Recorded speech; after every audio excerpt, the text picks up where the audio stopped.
¿no?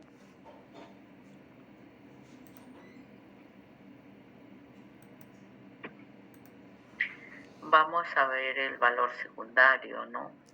Hemos visto en todo caso los valores primarios y hemos tratado el valor administrativo, el valor fiscal, el valor legal, valor contable, valores técnicos.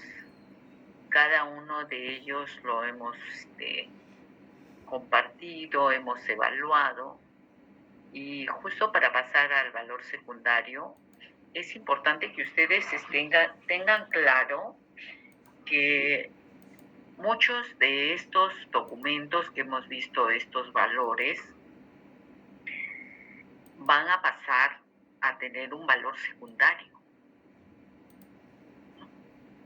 y otros se van a quedar porque no van a cumplir estos aspectos que se requiere que deben tener los documentos para que se conserven por siempre, para que sirvan por generaciones y que se van a mantener en las instituciones públicas y también en instituciones privadas donde hay archivos históricos o donde hay documentación de mucha valía y que no se elimina y que se mantiene en las instituciones privadas, ¿no? Y que la normatividad también establece que esa documentación están obligados a registrarlo ante el Archivo General de la Nación para que puedan brindarles el apoyo y pueda conservarse también en algún momento.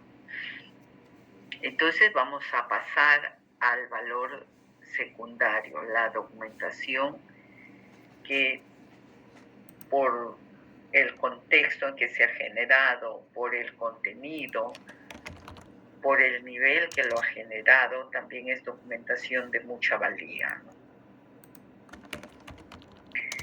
Vamos a proceder a continuar con nuestra clase. Y participen. La verdad que yo veo que yo les voy a invitar a que participen, así dedocráticamente.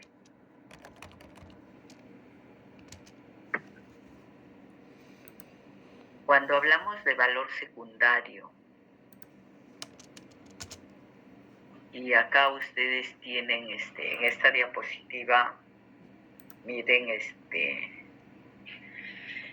imágenes de la independencia del Perú, y también tenemos ahí los rostros de los presidentes que hemos tenido. Nos faltan los últimos presidentes, pero ahí está. Seguramente ustedes dirán por qué ponemos las imágenes de los presidentes. Miren, es la documentación que se genera o que generan quienes asumen el gobierno de nuestro país y que son los que toman las decisiones de mucha trascendencia, ¿no? Y la documentación que ellos generan permanecerá en el tiempo, ¿no? Y bueno, más allá que si una gestión es buena o es mala, de acuerdo a las apreciaciones que podamos tener, ¿no? Tal cual ahora tenemos el gobierno del señor Castillo, y que puede ser cuestionado o puede ser de aceptación o no aceptación, pero está haciendo historia en el gobierno. Entonces vamos a tratar sobre el valor secundario de los documentos. Y justo lo que nos dice es el que adquiere. Los documentos, una vez que pierden los valores primarios, no. Hemos dicho que los valores primarios en términos administrativos, en términos legales, dijimos en términos administrativos en el tiempo que puede ser de utilidad para el administrado o para la institución, en tanto esté en trámite un procedimiento y aún habiendo concluido se considera un tiempo adicional, ¿no? Que pueden ser de necesidad como un antecedente para la propia gestión o de repente el propio usuario requiere en algún momento mayor información de ese procedimiento. En aspectos legales pusimos como ejemplo un contrato, o un contrato de un trabajador. Puede ser de repente como un CAS o una designación de un funcionario. Que las designaciones de los funcionarios en cargos de confianza, legalmente hablando, ese documento tiene valor en tanto el funcionario está en ejercicio de funciones, desde que lo designan hasta que le quitan la confianza y le dicen hasta acá nada más ya no eres ministro o ya no eres gerente general o ya no eres gerente de planeamiento o no eres director de asesoría jurídica, termina ese valor legal para el que fue designado ese funcionario, porque le dan la confianza, asume el cargo, cumple funciones, le quitan la confianza, le quitan el cargo, terminó la razón de ser de esa designación. ¿No? Ya no puede suscribir documentos, ya no puede ejercer funciones. Ahí está. Legalmente hablando, cumplió una función por el periodo en que fue designado, por el periodo en que fue contratada una persona. Hablamos también del valor contable. También ya nos hemos referido a qué documentos podemos tener como ejemplos. El valor fiscal en temas tributarios y el valor técnico que lo acabamos de ver. Mucha de esta documentación va a conservarse siempre y va a adquirir ese valor secundario. Y cuando decimos que va a adquirir ese valor secundario es que con toda seguridad ya no les es necesario administrativamente para una institución ni legalmente va a cumplir una razón de ser en una institución, pero quedará las designaciones de los ministros, las designaciones de los funcionarios que se realizan por una resolución del Ejecutivo, en el caso del gobierno central, o del gobernador en el caso de gobiernos regionales, o del alcalde en el caso de gobiernos locales, todas esas resoluciones de designación, aunque sean funcionarios que de repente fueron designados por un mes, por 2 meses o por semanas, se van a quedar y tendrán valor permanente, ¿no? Entonces, si alguien quiere estudiar, o investigar en relación al tiempo, a la temporalidad que tienen los cargos que asumieron en determinado periodo, en esas resoluciones van a encontrar la información de inicio y cese. Inicia la función y cesa la función. Entonces, esas resoluciones, por ejemplo, que tuvieron valores primarios, en el caso de las designaciones de funcionarios, van a tener también valores secundarios, porque puede ser de utilidad para alguna investigación, ¿no? Ya no es de utilidad para el funcionario que hace 20 años de repente asumió funciones.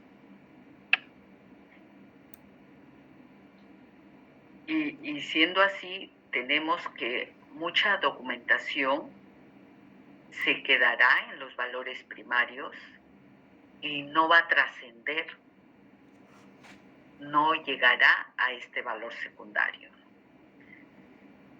Entonces podemos un poco ver acá en este concepto que son los documentos, ya decíamos, que pierden su valor primario y sirven para la sociedad por ser testimonio del origen, de desarrollo o evolución de un acontecimiento y que puede servir para futuras investigaciones, ¿no? Para los historiadores. Entonces, es fuente de información fidedigna para conocer hechos pasados. Miren, ahora que se está viendo justamente por el tema del proceso electoral y hay pues apelaciones a las agrupaciones políticas que de repente les han anulado actas o han anulado procesos de elecciones en determinadas regiones o también gobiernos locales, están recurriendo a antecedentes, a resoluciones muy pasadas, de 15, de 20 años atrás, cómo se han realizado procesos electorales y que están en la misma casuística, y esas resoluciones que ya ahorita no tendrían razón de ser, pero que sirven como jurisprudencia y que las invocan y las traen nuevamente como sustento para procesos actuales. Es información que nunca se va a eliminar y que quedará para que forme parte de manera fehaciente de determinados hechos. Les decía en el caso de las elecciones, no solamente a nivel del Ejecutivo, sino también del Legislativo. En nuestro país tenemos cuáles son los requisitos para ser congresistas, cuáles son los requisitos para ser presidente. Justo me habían pasado una norma que posiblemente lo están presentando como un proyecto sobre los requisitos que deben cumplir, dentro de esa norma, los requisitos que deben cumplir los jefes que deben asumir el cargo en el Archivo General de la Nación. En principio, por ejemplo, se decía que debían ser personas que tengan experiencia, creo que era 8 años de experiencia como profesionales o personas que están dedicadas al mundo de los archivos y que garanticen realmente que puedan cumplir una muy buena función siendo jefes de la AGN. Pero luego en la época, no voy a decir de qué presidente, cambiaron esos requisitos y total que tuvimos algunos jefes de archivo que no tenían ni la mínima idea de lo que es un archivo, porque nunca habían trabajado en archivos, no tenían experiencia. Y qué importante es que los que asumen estos cargos no solamente tengan el conocimiento como tal, la teoría, sino también la práctica.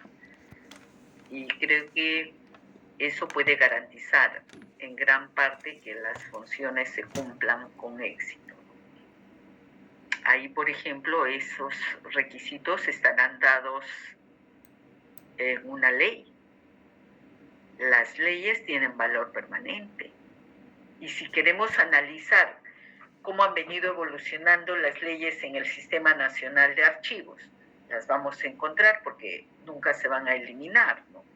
Tuvieron un valor primario y luego tienen un valor secundario. Todas las normas, el marco normativo a nivel general, a nivel específico, tendrán valor permanente. Por ejemplo, tuvieron valor primario y pasan a un valor secundario. Vamos a continuar. ¿Alguien quiere hacer algún comentario? A ver, yo voy a pedir acá quiero escuchar a Lescano. Lescano Gladys.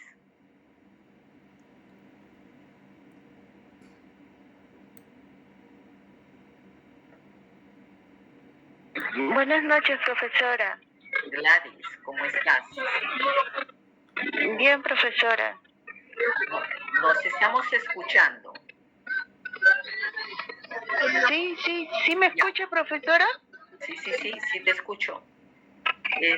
Frente a lo que venimos comentando, ¿puedes emitir alguna opinión de los documentos que tuvieron valor primario y pasan a valor secundario?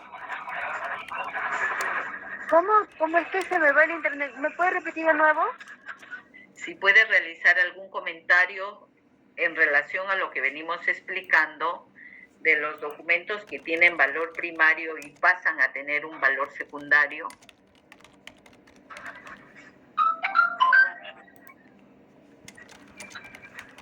Bueno, como usted menciona, pues un documento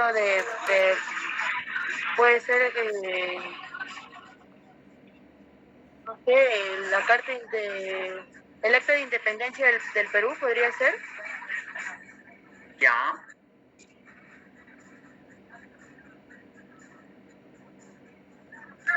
Pero, ¿cómo? Pero tengo una consulta ahí. La acta de frente pasaría, disculpe profesora que la corte, ¿esa pasaría de frente a ser secundario o tuvo que iniciar como primario? Porque yo no tengo conocimiento en archivística, por eso puedo cometer un error hablando.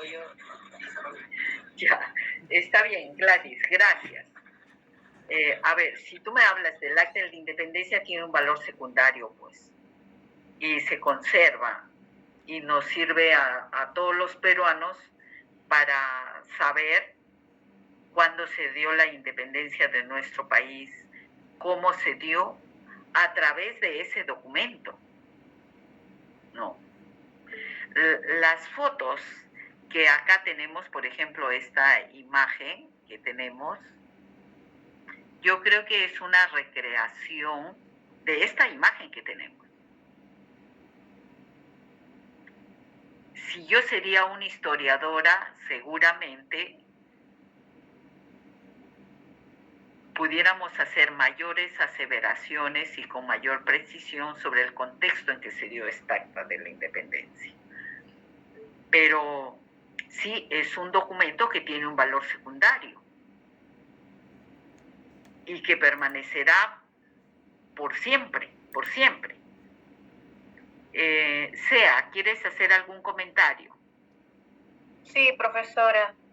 Para responderle la pregunta a la compañera, en realidad un valor primario cumple todo documento, ¿no?, que nace en su primera etapa. Todos los documentos cumplen con un valor primario. Ya después, dependiendo del suceso, ¿no?, de que pueda presentar este documento, pueda hacer prueba o hacia un hecho histórico, como usted menciona, pasaría a valorarse, ¿no?, a cumplir con un valor secundario.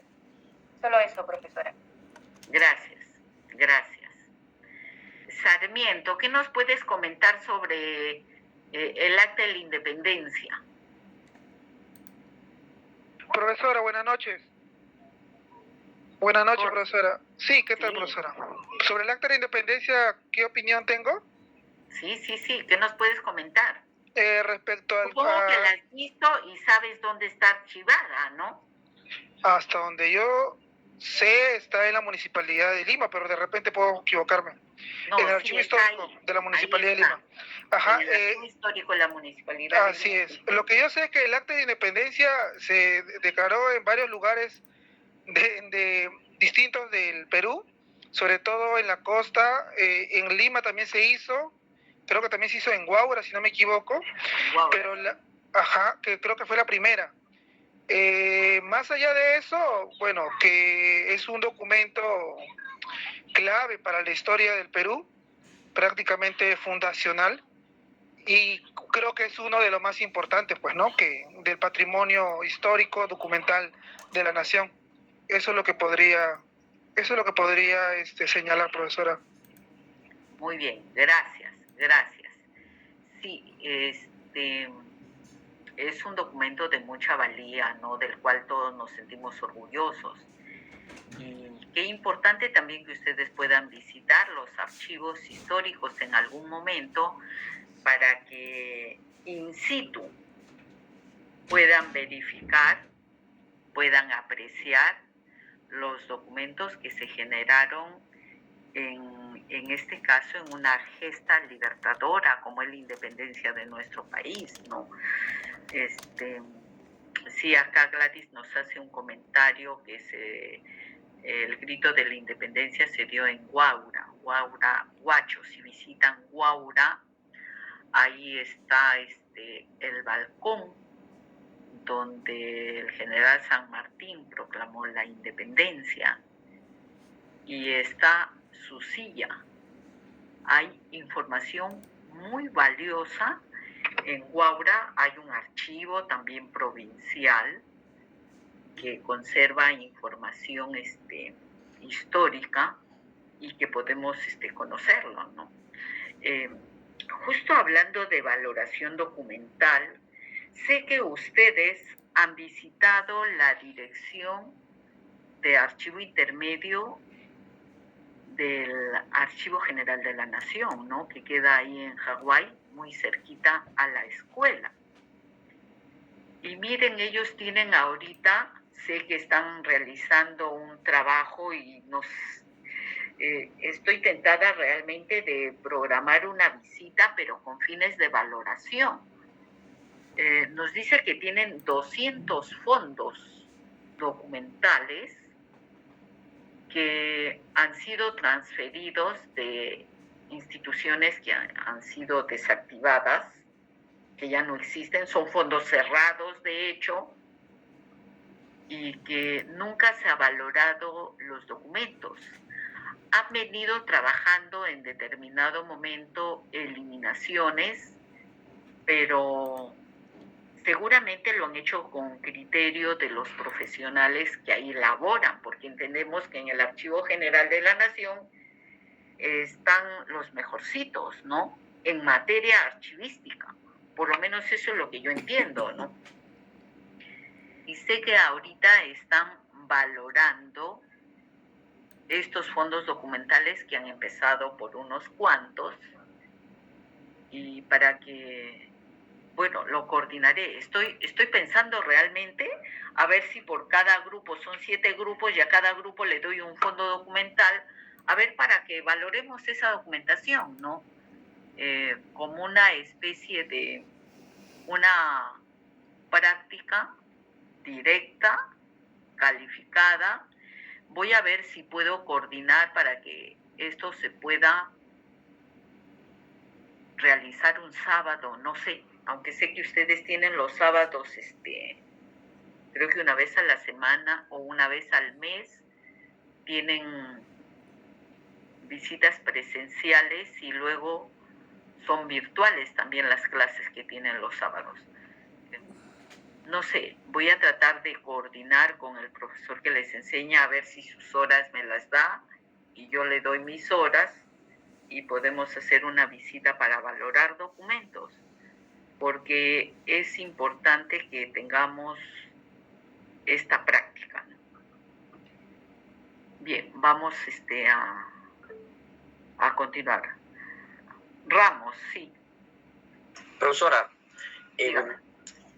para no salirme tanto del tema, ¿y qué tan viable es que cada institución pública pueda tener un archivo histórico con todos los implementos o estructuras que esto implica? Gracias. Sí, en la práctica, las instituciones públicas tenemos documentación histórica y que de hecho forma parte de un archivo histórico, que como nivel de archivo histórico en las instituciones no está considerado, porque en las instituciones tenemos el archivo de gestión y el archivo central.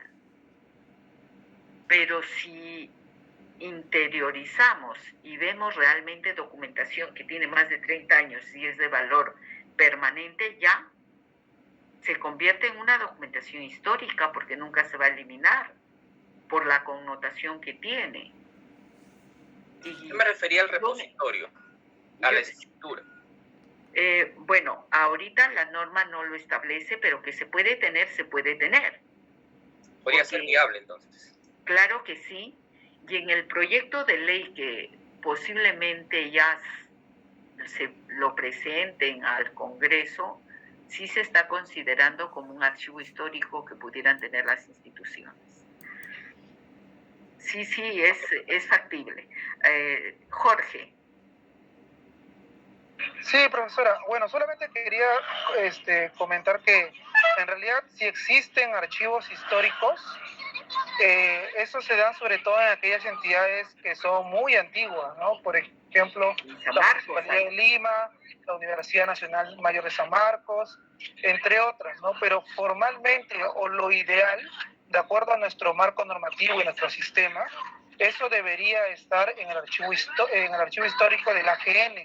Sin embargo, por un congestionamiento y por las limitaciones que conocemos que el AGN tiene las limitaciones para custodiar todo, es que no puede recibir todas las transferencias pues, ¿no? del patrimonio documental de la nación.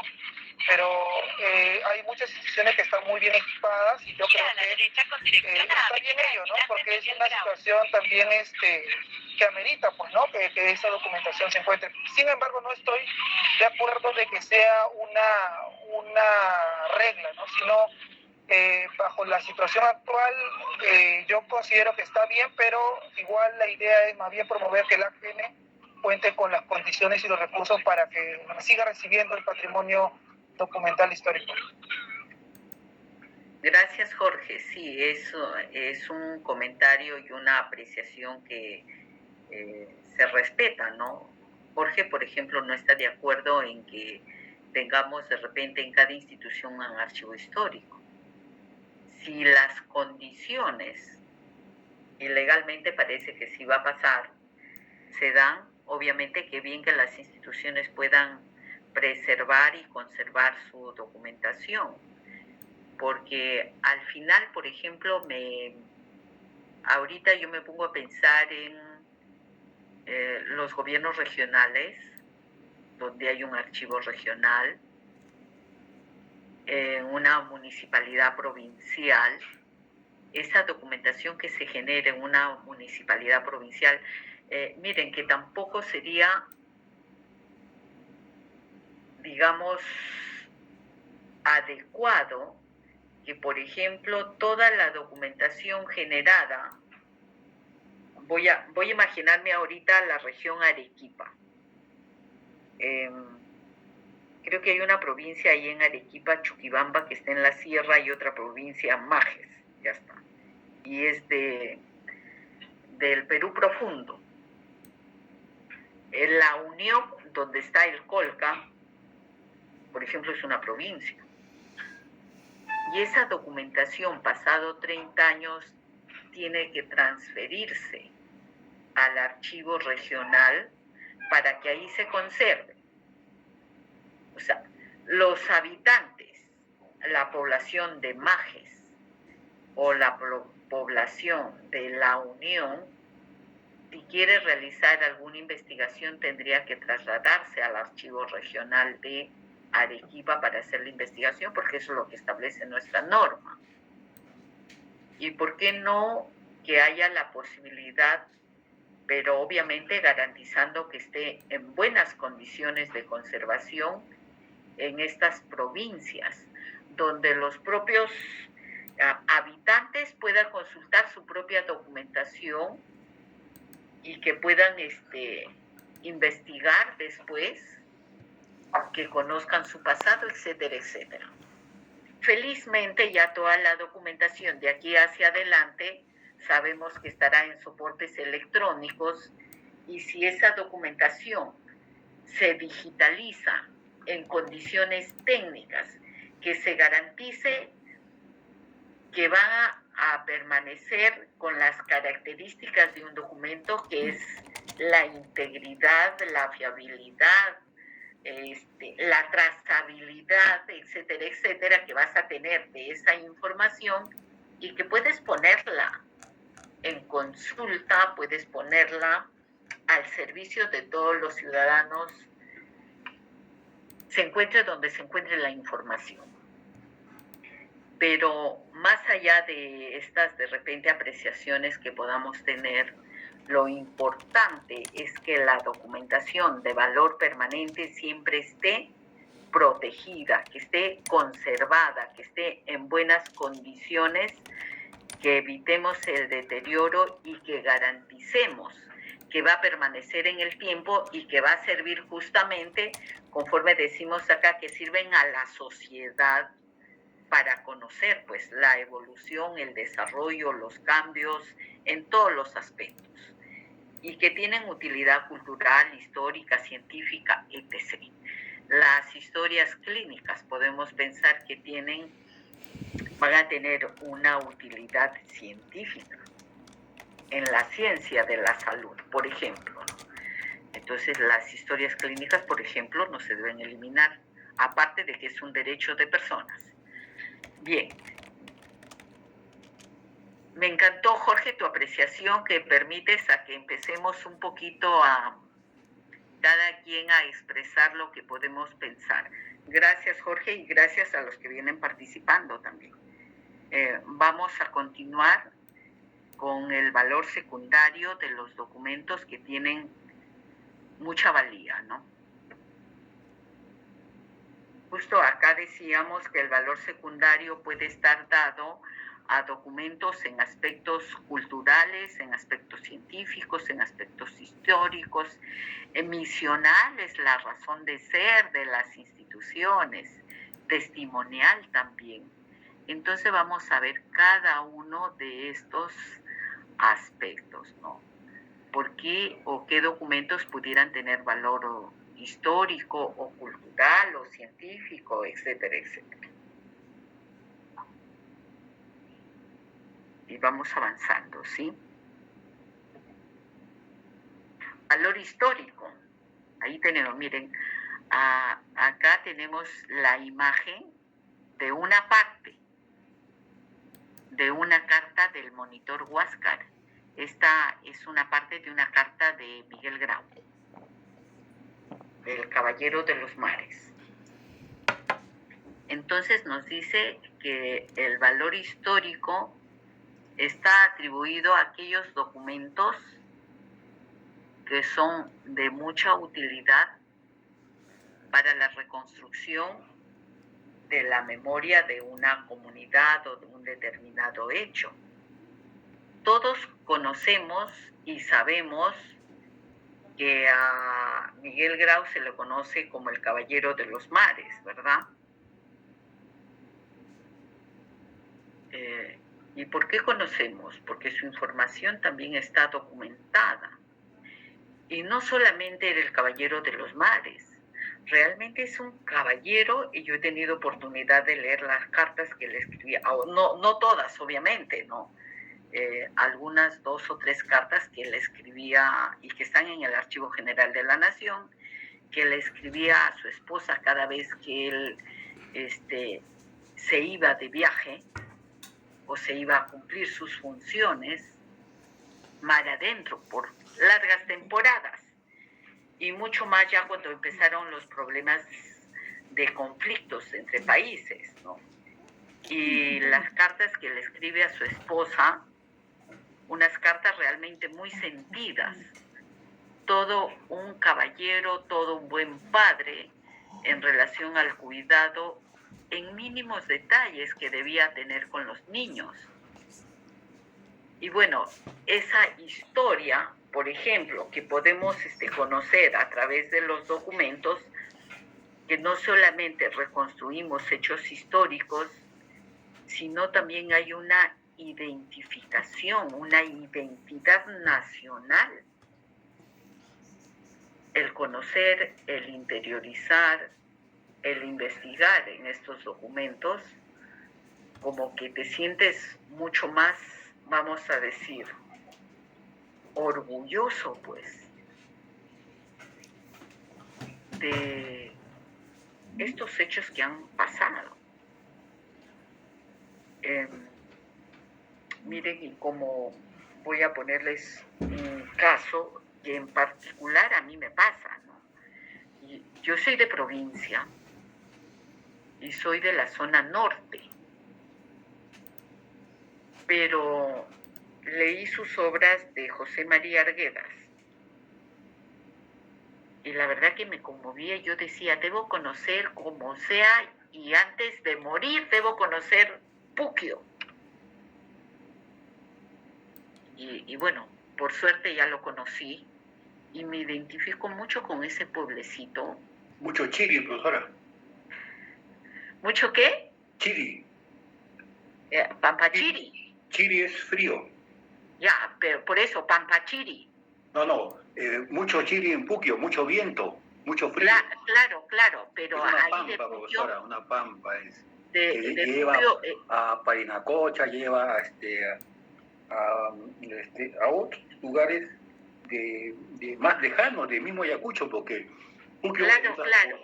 por Chala, entra por Chala. Y ahí muy cerca a Puquio tenemos a Pampachiri, que es una... Pampachiri también, sí, profesora. Sí. Ya. Chiri es una expresión, profesora, quechua, que dice frío. Sí. Ha tratado al lado, chiri, mucho chiri. Al alao. Así, sí, profesora. Bueno, me hubiera gustado aprender quechua, pero no lo conozco y la verdad que he viajado mucho por provincias y mata no puedes comunicarte, es un tema. Bueno, ya aprenderé en algún momento para comunicarme. Pero lo que yo les quería decir con esto es que el haber leído un poco sus obras de José María Arguedas, me identifico mucho con el problema social, con las luchas que tuvieron en esas comunidades, con sus costumbres. Y justo por eso es que yo quería ir a conocer a ese pueblecito, porque en las obras relataba, por ejemplo, en el Jaguar Fiesta, determinados hechos que hacen que tú te identifiques y quieras conocer más determinados hechos. Es que los archivos tienen ello. Y volviendo acá al ejemplo que tenemos, podemos verificar por qué a Miguel Grau se le llama el Caballero de los Mares, a través de sus propios documentos, a través de la información, y que de manera documentada se encuentra en el Archivo General de la Nación y luego también en el Archivo de la Marina. Ahí tienen un archivo, por ejemplo, histórico, y que en ese archivo está un suboficial, que ahorita no me acuerdo su apellido, pero que está a cargo de los archivos y que fue uno de mis alumnos en uno de los cursos. Entonces, en los documentos nosotros podemos conocer de manera... ¿Chamorro, profesora? ¿Perdón? ¿Chamorro, creo que se apellida? Zamora, no. Chamorro. Chamorro, creo que sí, Chamorro. Sí, él trabaja en la Marina, él es marino. Ya, sí. Sí, lo conocí en unos cursos que ven en la ENA en el año 2015. Lo conocí ahí en la isla. Ya, sí. Y bueno, ahí podemos encontrar, y si alguien quiere investigar en los archivos históricos de la Marina, van a encontrar también información valiosa. Y va a conocer, pues, justamente documentación que nos permite, con toda objetividad, porque los documentos son tal cual, por eso se dice que es la información primaria, los centros de investigación, los archivos, donde la información está tal cual se ha generado. Ahí no hay adulteración ni corrientes ni cambios, sino van a verificar los datos exactos a través de los documentos. Y entonces esto nos permite reconstruir nuestro pasado, nuestra historia, etcétera, etcétera. Y de ahí que hablamos del valor histórico. El acta de la independencia tendrá valor histórico, también tendrá un valor cultural, ¿no? Nuestra gastronomía, ¿no? En algún tiempo escuchaba sobre el término de este potaje que es la causa, ¿no? De la papa. Sabemos lo que es la causa, ¿no? Un potaje hecho de papa, básicamente, que tiene un relleno y que es un plato, vamos a decir, típico, sobre todo de Lima, ¿no? Y podemos encontrar seguramente los orígenes de esta preparación, ¿no? Y en una oportunidad hicieron un concurso de comida criolla, y la señora que ganó el concurso era una señora que preparaba causa y explicaba por qué el nombre de la causa. Y también expresaron que eso estaba documentado. Hay que investigar en todo caso, ¿no? A ver, ¿de dónde viene ese término de la causa? Miren, entramos acá al valor cultural de los documentos. Y justo lo que les hablaba, tenemos ahí el acta de la independencia, que ya su compañero Sarmiento nos hizo un comentario anteriormente. Esta acta sí está en el archivo histórico de la Municipalidad de Lima. Estaba muy deteriorada y hará por lo menos unos 15 o 20 años que se envió a Italia para que fuera restaurada esa acta de la independencia, porque acá no teníamos muy buenos restauradores, que ahora sí existen, ¿no?